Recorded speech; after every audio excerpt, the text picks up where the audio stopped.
जहां पर चर्चा हुई ईरान के साथ उन तमाम मुद्दों पर सहमति पाने की कोशिश। जेडी वैंस और साथ में उनका पूरा लाव लश्कर दिखाई दे रहा है और अब वो रवाना हो रहे हैं यहां से। साथ में पाकिस्तानी जनरल आसिम मुनीर भी दिखाई दे रहे हैं जो उन्हें एयरपोर्ट पर अलविदा कहने आए हैं। और इसी के साथ साथ इशाक डार, और आपने लाजमी इस पे बात को समझना है। आखिर पाकिस्तान ना अमेरिका और ईरान के मुज़ाकरात करवा रहा है तो अर्दली की भी तारीफ करें और फील्ड मार्शल की। जो हुकूमत लाई ही अमेरिका ने है, अमेरिका क्यों नहीं उनके साथ बैठ के मुज़ाकरात करेगा? मुझे बताएं। इमरान खान की हुकूमत हटाने वाला अमेरिका, अर्दली को लाने वाला अमेरिका, इसको फील्ड मार्शल बनाने वाला अमेरिका। जेडी वेंस साहब जो कि वाइस प्रेसिडेंट है अमेरिका के, उन्होंने एक प्रेस कॉन्फ्रेंस की और उस प्रेस कॉन्फ्रेंस में उन्होंने ये बताया कि जी हमने तो बहुत अच्छा प्रपोजल रखा था ईरान के आगे, लेकिन ईरान ने कोई भी बात मानने से साफ इनकार कर दिया। उनका ये कहना था कि ये टॉक्स जो है वो एक तरह से फेल हो गई हैं। बहरहाल जेडी वेंस अब इस वक्त वापस जा चुके हैं, उनको सी ऑफ कर दिया गया है। बट क्योंकि आपने बोला है कि मेरा क्या इंप्रेशन, तो मैं एक्सपेक्ट कर रहा हूं, I put this complete responsibility on Alia Shah and Pakistan कि मुझे पीस आप और दीजिए। मैं नहीं कह रहा कि आप मेरे साथ पीस करिए। जेडी वेंस साहब जो कि वाइस प्रेसिडेंट है अमेरिका के, उन्होंने एक प्रेस कॉन्फ्रेंस की और उस प्रेस कॉन्फ्रेंस में उन्होंने ये बताया कि जी हमने तो बहुत अच्छा प्रपोजल रखा था ईरान के आगे, लेकिन ईरान ने कोई भी बात मानने से साफ इनकार कर दिया। उनका ये कहना था कि ये टॉक्स जो है वो एक तरह से फेल हो गई हैं। बहरहाल जेडी वेंस अब इस वक्त वापस जा चुके हैं, उनको सी ऑफ कर दिया गया। आपने आलमी चंद ताकतों को जिन्होंने आपको डॉलर देने हैं उनको खुश रखना है, आप खुश रखेंगे तो सब ठीक।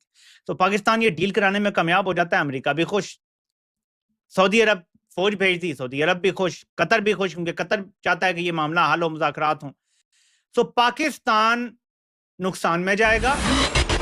तो इस्लामाबाद के अंदर हो रही अमेरिका और ईरान की जो वार्ता थी वो हो चुकी है फेल और जेडी वेंस अमेरिका के लिए निकल गए हैं। परंतु जब वो लौट रहे थे तो मार्शल और इसके अलावा विदेश मंत्री जो पाकिस्तान का है उनका मुंह लटका हुआ है और वो यह देख रहे थे कि हम बहुत बड़े डिप्लोमेसी किंग बनने वाले हैं। परंतु यह मीटिंग बुरी तरीका से फेल हो चुकी है और यह फेल होनी भी थी क्योंकि ईरान और अमेरिका दोनों ही किसी की शर्तें मानने को तैयार नहीं है। ये अब तवक्को की जा सकती है कि जेडी वेंस किसी तरीके से वापस जाके अपनी क़यादत को, ख़ास तौर पर ट्रंप को मना सकेंगे या फिर इसकी कोशिश करेंगे, क्योंकि इब्तदा से जेडी वेंस इस जंग के ज़्यादा हक में दिखाई नहीं दिए। कई मकामात पर, कई जगहों पर वो इस बात का बरमला इजहार भी कर चुके हैं। सीधा जवाब, और आपने लाजमी इस पे बात को समझना है। आखिर पाकिस्तान ना अमेरिका और ईरान के मुज़ाकरात करवा रहा है तो अर्दली की भी तारीफ करें और फील्ड मार्शल की। जो हुकूमत लाई ही अमेरिका ने है, अमेरिका क्यों नहीं उनके साथ बैठ के मुज़ाकरात करेगा? मुझे बताएं। इमरान खान की हुकूमत हटाने वाला अमेरिका, अर्दली को लाने वाला अमेरिका, इसको फील्ड मार्शल बनाने वाला अमेरिका। आप मुझे बताएं वो क्यों नहीं बैठेंगे, वो क्यों नहीं आएंगे? वो इनको हर तरह से प्रॉप अप करने की कोशिश करेंगे। यार ये बात तो रोजे रोशन की तरह यहाँ है कि ये एक्सटेंशन है, हमारे अर्दली यहाँ पे CIA की एक्सटेंशन है। तो अगर वो आ गए यहाँ पे तो ये कौन सी कामयाबी है? कामयाबी तब होती कि हम आजाद खारजा पॉलिसी बनाते, फिर वो आते तो बात बनती थी। हम उनके गुलाम हैं, हम उनकी एक्सटेंशन है, इसको समझें। ये सारी कामयाबियां याया खान भी ले चुका है। चीन और अमेरिका के दरमियान बर्फ पिघला के, राब्ते करवा के, ये याया खान जैसा जनरल भी कर चुका है। हालांकि वो काबिल नफरत किरदार रहा है हमेशा, उसके ऊपर तो कंसेंसस है फौज के अंदर भी और बाहर भी कि वो काबिल नफरत किरदार था। वो भी ये कारनामा कर गया था। ये क्या बातें कर रहे हैं? क्योंकि हम अमेरिका की हमेशा से प्रॉक्सी रहे हैं, तो प्रॉक्सी पे ही वो एतबार करेंगे ना। अमेरिका जितना एतबार इस टाइम पाकिस्तान पे कर रहा है क्योंकि लिटरली हैंड पिक्ड हुकूमत है उनकी, इतना तो कभी भी नहीं किया। फिर एक और बयानिया है, अकबर साहब ने ये बड़ी जबरदस्त बात शुरू की, क्योंकि मैं कब से कह रहा हूं ये आया नहीं लाया गया है। तो उन्होंने एक नुक्ता जो है ना वो उठाया है और मैं समझता हूं कि पूरी कौम को अब इस पे बात करनी चाहिए कि रजीम चेंज ऑपरेशन इमरान खान को निकालने के लिए तो हुआ है, लेकिन इसको लाने के लिए भी हुआ है। इमरान खान रह जाते तो इस शख्स ने कभी भी इस ओहदे पर नहीं आना था, और इस ओहदे पे ला के इसको बहुत सारे बड़े मकासद हासिल करने हैं आलमी कुव्वतों ने, जिसमें बहुत सारे मकासद आपको नजर आएंगे। अब एक बयान आया है नेतन्याहू का, और मैं आपको वो बता देता हूं। ऐन मुज़ाकरात के दरमियान नेतन्याहू ने अभी से कोई आधा घंटा पहले ये बयान दिया है, आधा पौना घंटा पहले। बट क्योंकि आपने बोला है कि मेरा क्या इंप्रेशन, तो मैं एक्सपेक्ट कर रहा हूं, I put this complete responsibility on Alia Shah and Pakistan कि मुझे पीस आप और दीजिए। मैं नहीं कह रहा कि आप मेरे साथ पीस करिए, बट मुझे आपके आपके वो दिखने चाहिए ना signals that yes you are on a piece.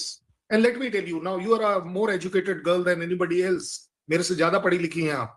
मुझे ये बताइए, एक मीडिएटर और पीस मीडिएटर की कैरेक्टरिस्टिक्स क्या हो सकती है जो कि विच मेक्स यू क्वालिफाई कि you can do that?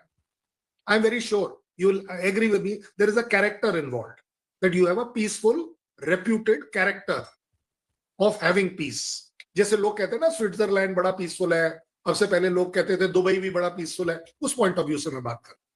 Okay, ji so you have to so the yeah, bigger part, exactly. you have to be a reliable country, you have to be a power in the world, power economically, otherwise whatever wise, इन सभी parameters पर, ये 2-3 parameter basic minimal जिसको बोलते हैं, इन parameters पर do you find Pakistan qualify?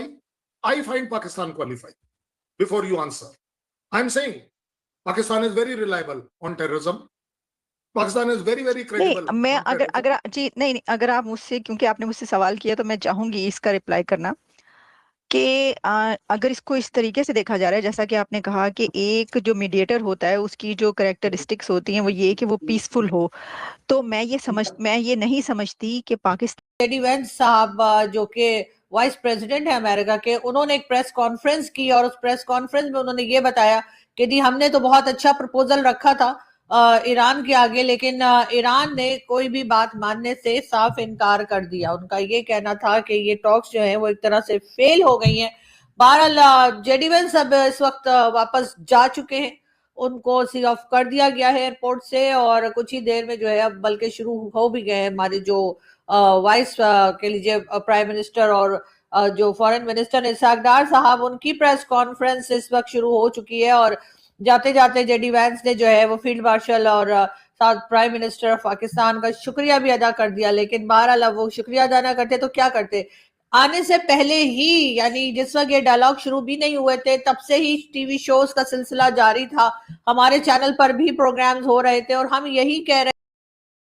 वैसे दोस्तों, America और ईरान के बीच में सीज फायर नहीं हुआ है तो यह भारत के लिए भी अच्छी खबर नहीं है, क्योंकि हमारा भी जो पेट्रोलियम और नेचुरल गैस वगैरह है वो ईरान और स्टेट ऑफ हार्मोज के आसपास से ही निकलता है, तो यह भारत के लिए भी अच्छी खबर नहीं है। परंतु पाकिस्तान की मीडिया के मुंह पर एक तमाचा जरूर पड़ गया। जो पाकिस्तान की मीडिया चिल्ला रही थी कि देखो हम सुप्रीम लीडर बन गए हैं, भारत को हमने पीछे छोड़ दिया है, अब हम अमेरिका और ईरान की जंग को रोकेंगे, तो ना ये जंग रुकी है उनके ऊपर और ना ये कुछ उखाड़ पाए हैं। ऊपर से पाकिस्तानी सऊदी अरब के अंदर जाकर अपनी एयरफोर्स भी तैनात कर चुके हैं, जिससे अब ये लोग ईरान के ऊपर हमला और करेंगे। यानी जो पीस मेकर बने घूम रहे थे, पहले जिहादिस्तान था ही, फिर ये पीस मेकर बनना चाहते थे, वो तो बने नहीं, और अब जाकर ये अटैक और करेंगे सऊदी की तरफ से ईरान के ऊपर। यानी कुल मिलाकर पाकिस्तान का जो पूरा का पूरा खेल था कि ये सुपर पावर बनने की राह पर चले थे, वो मिट्टी में मिल गया है। हालांकि सीज फायर ना होना